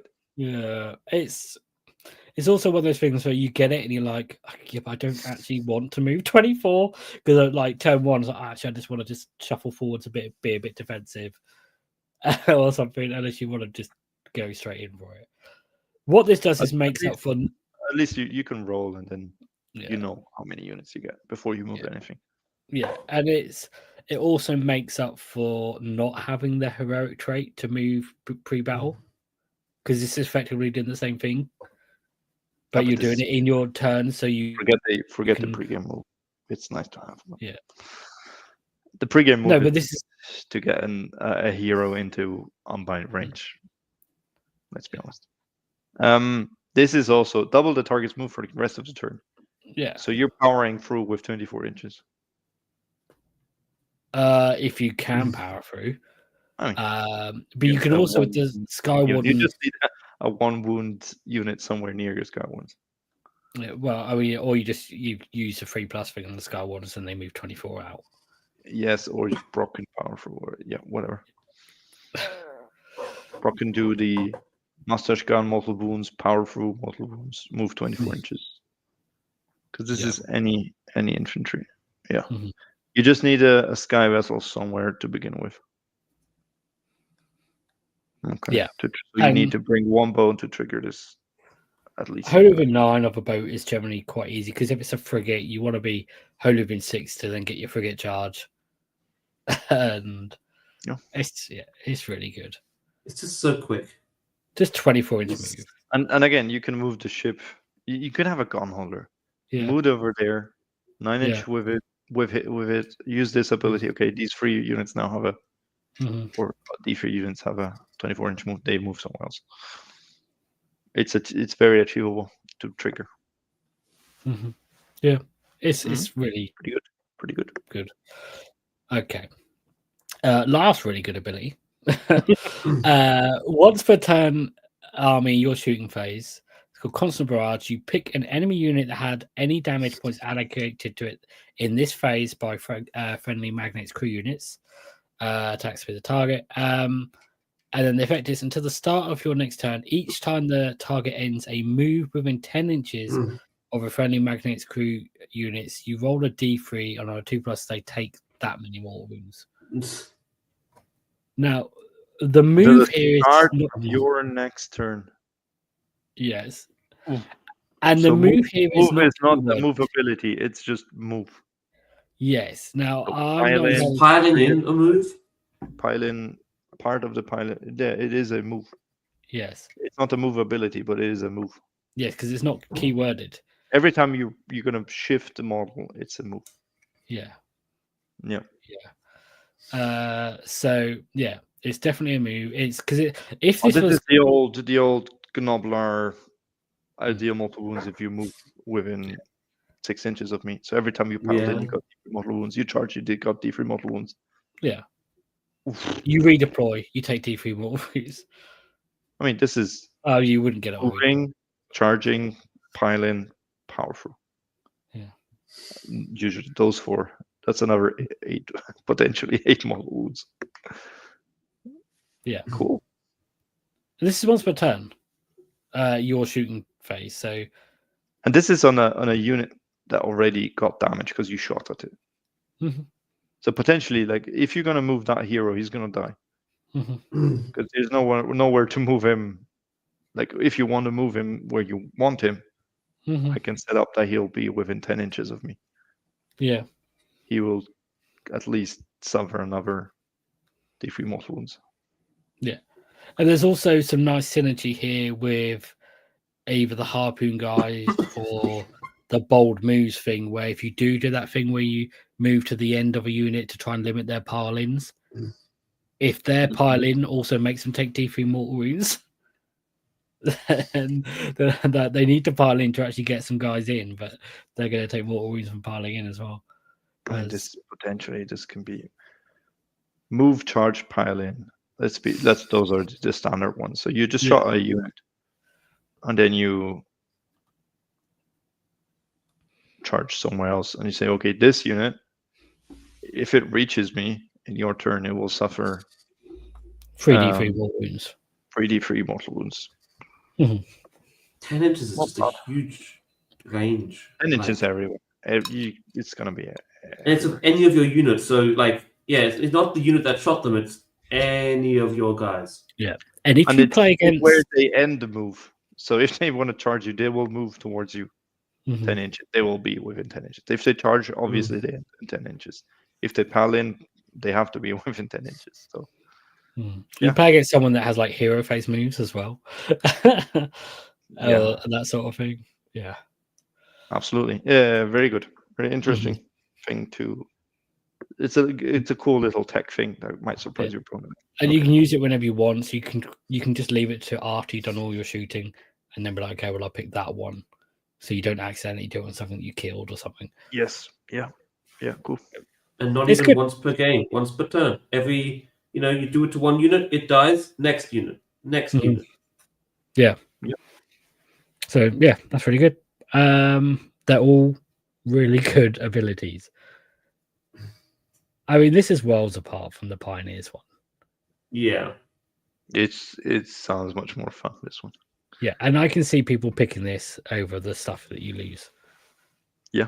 We haven't even got to the heroic traits and artifacts yet, and already you've got 5+ ward, you've got 3d6 moves in your. You get a get out of jail for free. Yeah. Retreat, shoot ability, and then charge with a frigate. You get a +1 to wounds against one big thing in your opponent's army. You get 24-inch move on balloon boys. You get 24-inch movers. You get a get out of jail for free card for your ship because it's gonna ignore D3 rend, which is this is your combat KO build. Well, that's what I meant. If you like combat KO, this might even be the more fun version of it. Yeah, this is very good. Okay, heroic traits. First one is called Master of Discipline. It's a passive ability. Each time a friendly Magnate's Crew infantry unit wholly within 12 inches of this unit uses the redeploy command, you can reroll the dice. That's good. Okay. Pretty good. Yeah. Yeah, I mean, it is pretty redeploy is not as good for us. It's quite a big bubble. Yeah. Yeah. And they can also, even it might be the hero redeploying. You don't know. It's okay. I picked the other one, which is flanking fire. So also a passive one. Add on to hit rolls for shooting attacks made by friendly Magnate's Crew sky vessels that target an enemy unit in combat with this unit. That seems pretty strong. So you charge in, kills and stuff, and you need to be in combat with that because shooting happens before charging. So, you need to be already in combat. Mostly, having survived the turn. Both might be in combat as well, so you can't shoot at all. Mm-hmm. And a +1 to hit, I can just get an all-out attack. Let's be honest. What command points do I need in this army? Perhaps a rally. This does. We don't need a synergize. Just to clarify, this does synergize with covering fire. Potentially, you charge in your turn, then it's their turn. You're still in combat, then you do covering fire against the thing you're in combat. But then you're in combat for 3 turns already. I don't like these things. No. I don't like this. It didn't come up. To be fair, it didn't really come up. I forgot about it, and it wasn't that important. I think the redeploy might be more use. If the redeploy happens and you deny the charge, you gain so much more than a +1 to hit on a frigate on those. Yeah, they're both. I think they're both good. The thing is, the redeploy is only infantry, and so fine. It's fine. That's the only thing in this list without the Enver Master. You need to be very careful with your frigate where you put it, because here it can get tagged and then it's stuck. So I was saying you can't cover fire in combat. We're talking about if the hero's in combat, then a sky vessel that's not in combat could shoot it, because it's only the closest thing. Yeah. It's only sky vessels that get the +1 to hit anyway. Well, they will be somewhere near, so they might get tagged. My meta consistently handing out -1 to hit, so you only play KO people. Because I think the emergency 3d6 was only infantry, right? Yes, I think so. Yeah, infantry. Yeah, infantry. No. Ships, you need to be very careful with your ships in this list, I think. Yes. You need to screen with some balloon boys of some sort, whether it's Vongrim or whatever. Keep your ships behind, and then keep your ships behind, and then I think the redeploy is better. Because the thing is with this, I know it's infantry. No. All your infantry units are going to be good, and they're your damage dealers. But you don't want to get in a situation where you've got 3 or 4 of those units, but if you then charge them in, that you haven't got to fight first, and therefore some of them are going to be massively hurt before they get to fight. Will they, though, with a free up save 5 ward? Well, yeah, if they have the 5 ward, but I mean, if you want to charge into multiple places or whatever. Well, then you activate those places and keep the ones with Brock for last. Yeah, maybe. Yeah, I don't know. It's when you Maybe start spreading out. But +1 to hit against things, but I don't like that this is on a hero. Like the hero shouldn't be the screen. That you hit. the problem is that it is on a hero. Yeah, neither of these are great. I'd probably go for the redeploy because it's always useful to have a reroll on a redeploy. Yeah, and it's a shame it is a reroll rather than like roll 2 dice and pick the best. that was much better. Yeah. Although I always roll doubles, so yeah, you can double 3. That's all I ever roll. Okay, artifacts of power. So the first one is called Dynamicism. That's not easy to say. That's a passive. If this unit moves this turn, subtract 1 from hit rolls for attacks that target this unit for the rest of the turn. And again, move. It doesn't say if they use the move ability. No, just move. You pile in. I might as well do it. So this is really good. It is very good. Who are you putting this on? The Endra Master? Well, yeah, it's a hero, so it's either the You're putting this on your heroic ironclad. Yeah, you could put it on that. But I think still you're taking Brock. Yeah, you're taking Brock. So what's the alternative? The alternative is guns for all occasions, which use at the end of the turn. You pick an enemy unit in combat with this unit to the target, inflict D3 mortal damage on the target. Well, that so seems better. You get the Brock ability on your other hero that isn't Brock, basically. On top of the really all good. guns, like the constant barrage. It's really good. D3 mortal wounds, powerful mortal wounds, skywardens mortal wounds. Constant barrage mortal wounds. Yeah, this is probably... I think it's good. I think -1 to hit because you piled in. It's like because if it's in your turn and like you've moved to get into combat. Both of these would be great on an ironclad. Rest of the turn. You're still taking Brock over an ironclad hero. But both of these would be fantastic on an ironclad. A -1 to hit ship or another D3 mortal wounds end of turn. So you get just all the mortal wounds from the ship. And then it flies out and drops bombs and does more mortal wounds. Yeah, it can because you don't have an Endra Master. You would have to not shoot afterwards, yeah. The thing is, both are interesting.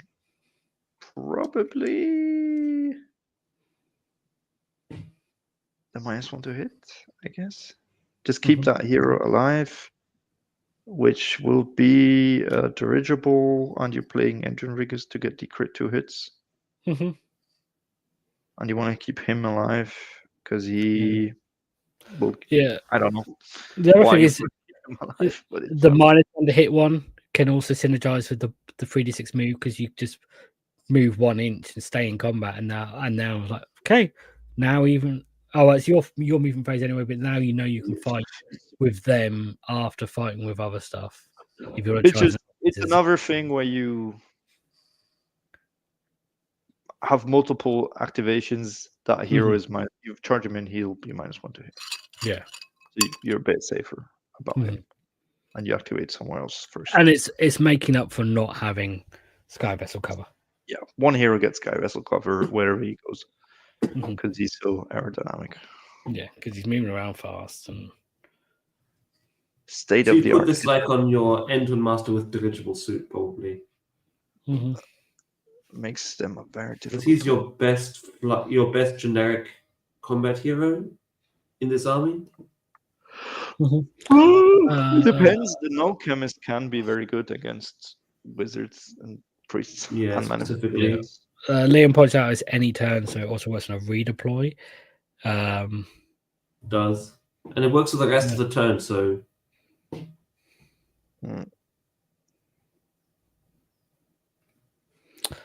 I'm not sure if I agree with that being bad on a non-ironclad hero. The thing is you can't have an ironclad hero and have Brock. That's the thing. And I wouldn't want to have Brock in an army where I'm getting all of these. I'm taking loads of balloon boys, basically. The question is, the D3 mortal wounds, do you need it? Often your hero is not in combat anymore, end of the combat phase.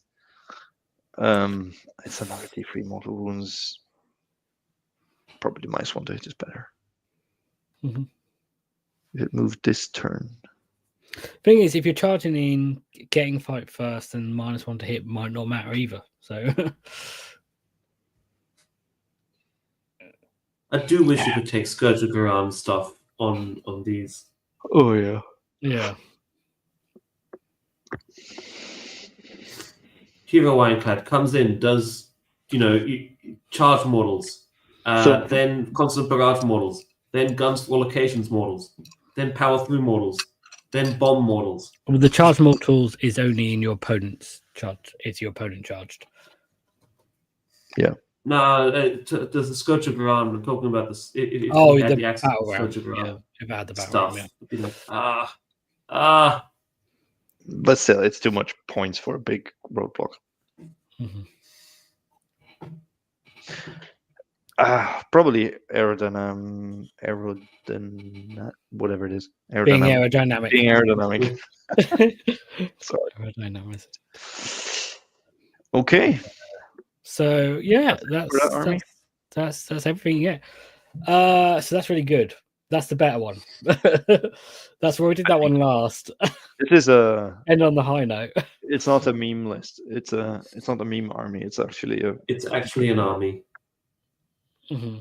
I mean the for example the Soulblight, Crimson Courts, or Blood Knights is another one where you say, okay, this can actually be a very good army. Although you give up the whole bringing back units through houses and the whole Soulblight stuff. Mm-hmm. This is very similar. This is good melee, very fast. Yeah, you can just stay away from like normal melee like brawler armies. They could never reach you. Mm-hmm. They need to all hurdle up in a little castle. Yeah. Amusing Bark says he just wants to see his opponent's face when he tells him the general is an ironclad. Yeah. Maybe next book they'll make that an actual something we want mainline army. The hero ship. Yeah, it's funny that they finally gave us the hero ship, but it's in a army where you don't really want a hero ship. You want yeah. But it's overall, I think GW is subscribing to our channel. If we asked for a hero ship, we got it. Yeah. We asked for funders to have like a more specific role. Yeah. We asked for Endrin Works back. We got we got two versions of them. We asked for a anti-manifestation tech. We got it with the Auto Endrin and the Null Chemist. So just give us send us a money. free copy. Just give us money. Give us a $1 million. Boarding marines. I want boarding marines. I can also shields and pikes. I mean, we got the new Salvagers, and they're pretty decent. The Salvagers, cool. Let's be honest, those guys for 200 points. If you get that free up, save up. I tried them with Brock. Mm-hmm. And it was just 41 attacks, freeze, exploding 6, which is basically 2s and freeze. Ren 2, just stupid for 200 points. Of course, yeah, you need to pay for Brock, but they are really good. So, my question with the Magnate crew is: do you need 2 frigates, or is the play here that you have 1 frigate, and then because you've got so many other buffs, like the 5+ ward, that you can afford to then charge in other places where you don't have the fight first, and just have more stuff? I mean, and then because there is this thing where you can just move faster than your boats. What can you get into that army? You can get 2 frigates, Brock, 12 skywardens, 10. Well, let me tell you what I took. I took 2 frigates, Brock, the Endrin Master of Dirigible Suit, 12 skywardens, 6 Endrin Riggers, 10 harpoon guys, and a unit of 5 Salvagers. I mean, and I was like 40 points under. And you took a null chemist instead of the dirigible, you'd have more points. If you took 300 points of frigate out, I think you only need one frigate. Yeah, and because the thing is the boats only move from 10 now with no buffs to movement. If you use Brock's ability, that's moving 16 maximum, whereas the infantry in this is moving 24. I mean, one frigate is worth 30 salvagers. Think about that. 30 salvagers. Yeah. That's a lot of dudes. No, 15. No, wait, 15 salvagers. Oh, right, yeah. No, Yeah. that'd be right. That's Yeah, right. 15 salvagers. Okay. I think this army is you take with them moving. So you take a frigate that can run and shoot and charge with Brock, and that will transport you can transport 12 skywardens with that. Then you have 2 units of salvagers that can hopefully move 24 inches. Let's say on average. And then you have Brock, who just needs to be present. Yeah. That is a big alpha strike. You want Brock to go wherever the stuff that doesn't go with the frigate goes. Just auto-run him. We are 18 inches apart. He just needs to auto-run to be within 3 inches of someone to give the extra attack. But no, the thing is, you want him to give the ward to the stuff that doesn't have fight first, because you effectively want to fight in 3 places. You want one place where you fight first. In your turn, you're fighting with 3 units before your opponent does anything. Yes. The 2 strikers and the salvages. Yeah, your 4th location is where you want to have a ward, I guess. I don't think you need it. Like with this, you can just destroy so much. Yeah. If you're lucky on your D3 extra move roll, you can just move 5 units into your opponent's face turn 1. I mean, I guess if not, there's an argument to say you don't need Brock in this army because. But you want Brock because you can move 24 inches. It's the extra attack that you want from him. Yeah.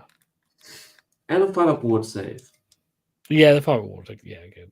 And the ward is pretty good. And I mean, he is a good combatant. He's good. And he is good shooting. He shoots better than a frigate.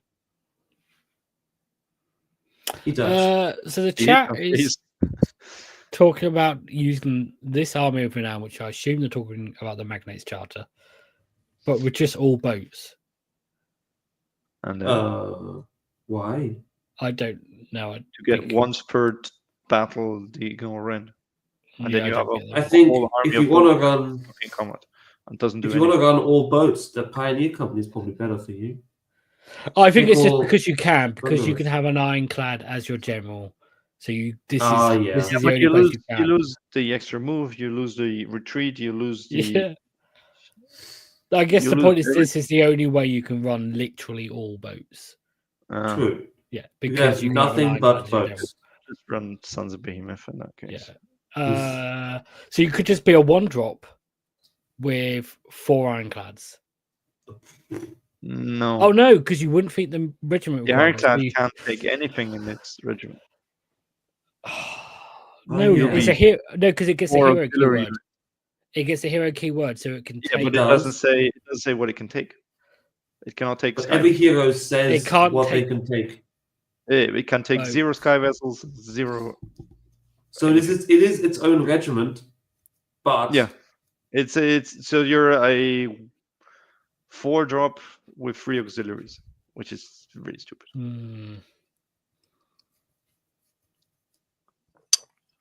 Yeah, that's annoying. It's not the best. It is technically possible. Yeah. Technically possible if you have 4 ironclads. I mean, I own 2. I barely played 2 of them.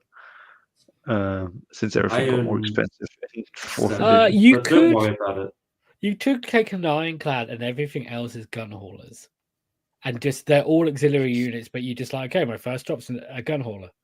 My second chance, a gun hauler. The problem is if you use auxiliaries, you don't get the reroll on the priority roll because they don't count as regiments. And your opponent gets an extra command point. Yeah, you don't. Your opponent gets the extra command point. They get the extra the reroll because they have more regiments than you. Yeah, it's not good. It's just a meme. It's just the meme of I'm however many boats I have is how many drops I am, and I only have boats. Then I'd rather play 4 ironclads. Yeah, just to be. If you want to play gunhauler spam, play pioneers. Yeah, and then get your unrenderable gunhauler off once, and just have the best time of the best game of your life for one game. The Daedalus is talking about Brock frigate, Ender Master, 24 skywardens, 6 Endermakers, 5 salvagers. That sounds like a lot of skywardens. There's only 1 frigate, so I guess that fits. It fits, but I take more salvages. Yeah, I think the Harpoon guys I'd play as well. They are more cost effective than. Yeah. With the extra attack, they are better than skywardens actually. Which is crazy, but they are. Yeah. 440 points less. Yeah, because the thing is with the boat as well. The boat is the only reason to reinforce your skywardens. Realistic. Boat and Brock. Boat, Brock, and because you get the D3 units with the extra move, you don't want to spend it on an MSU unit. Yeah, true. This guy wants to move 24. Actually, there's quite a few reasons. 6 guys. Yeah. Okay. But yeah, I think salvagers, harpoons, they both have play. I think. Yeah, I'll need to figure out the list, but I think this is very interesting to try. I'll play Vanilla KO next Saturday, but also exploring out 24-inch move is really good for battle tactics. Actually, it would be. Yeah, it's really good for all of them. We could say no boats at all. Brock, a couple of null kills, and 80 Vongrims. Yeah, see, I think spamming Vongrim might actually be a play. Like, they are so cost effective. You need 1 boat for the D3 double move. Yeah, you don't get the 24-inch move if you don't have a boat. You need 1 gunhauler. Yeah, if you're going to take it, you might as well take a frigate just for fight first. And it's a bigger aura. But if you want to spam Vongrim, then 1 gunhauler. Yeah, fair. I think Vongrim might be very spammable. They're very cheap. They're very. There's a lot of wounds. Oh, you're getting that 3+ off. That's for sure. I mean, it's the new unit. Games Workshop wants you to buy as many as you want can. So but they are making it. They always say that, but it's not true. Come on, let's be reasonable. They're too stupid to do that. They're not smart enough to engineer that. Oh, we're gonna make the OP unit so everyone has to buy it. Because they don't know what the OP unit is. They're not smart enough to write rules to make that the OP unit. Well, yeah, or maybe they just make cannons really good. Why? Because they made it 100 points. Then they don't want to sell cannons. It's just. I think the problem is with Games Workshop is the people doing these different bits are in different teams and answering to different people. So I don't think it is actually. I don't think it's happening. I don't think it's not that they couldn't do it. I think it's just that the people that they're not incentivized. The rules writers are not being incentivized that way because they're not. No. They're answering to people with different things. Maybe they get okay, we haven't sold as many of these. Like we would like for this army, we'd like to sell more of these. Get them a Score Drive Garan update. Yeah. Well, the other thing is we know they're looking at points by 20 stats, and we know they're looking at lists and going, okay, well, of all the lists that everyone took, only 5% of them took this unit. So this unit needs to be better for make people use them. Yeah. We're not selling this unit, but also it's not because everyone's already got it. It's because they're not playing it. So that's that. But okay. Carcassy is asking why 10 harpoons over salvagers. I'm asking myself the same question. Honestly. In the list that I took, because the harpoons are cheaper. And but you were 40 points under. You should have those 20 points. I felt like at one point the points did matter. What? And I can't remember why. And I can't remember why. I felt like I just wanted to push them forward. And no, in standard KO, harpoons shoot better, which is nice. But in this, you want combat. I remember at one point thinking I wanted 2 units of salvagers, but then couldn't for some reason. I can't remember why. But yeah, no. I did write that list in the car on the way to where I was playing. So yeah, it's what it is. All right. Leon says he's tried 30 harpoons and they're extremely effective for points and score most tactics. They are. Yeah. Because they are very fast. They're just Arcanauts that move 12 inches. Yeah, Arcanauts move 12 and can move in the combat phase. And have better shooting than Arcanauts, because 3s and 3s neg1. Neg2 in the monsters. Yes and no, because 20 Arcanauts have more shots than 10 harpoons. Yeah, true. True, they do. But less range. So, yeah. I like them. I think they're the better screen, the harpoons. Let's summarize. Of these 2 Armies of Renown, would you play the Pioneers one? For a laugh, or if I really hated this one Soul Black Cavalry. Yeah. Against Sylvaneth. If I have like a league match against Sylvaneth, yes. Okay. How likely do you think you would be to play the Magnate's crew? More pretty likely, yeah. More likely. Do you feel like you're more likely that you would be tempted to play the Magnate's crew over playing normal KO? If I get really frustrated by obscuring, I might say, okay, let's go with melee. I think the one thing that's letting down the Magnate's crew is not having access to Thunderers or any way to remove wards. And so depending on your local meta and stuff, that you could feel like, oh, that could be really annoying. Yes. But I had a lot of fun playing it. It does some crazy stuff. Crazy stuff. Right, cool. I think we've covered enough for today.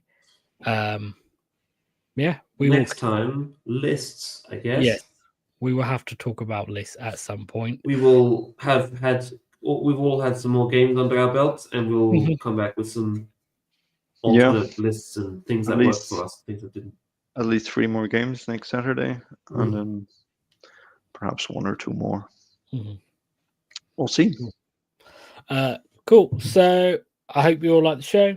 If you did, hit the like button, subscribe for more KO content in the future, and we'll see you again soon, Skyfarers. Thank you, Max. Thank you, Con, for joining me. Thank you, everyone in the chat, and everyone that will watch, hopefully, in the future. Goodbye, Skyfarers. Bye-bye.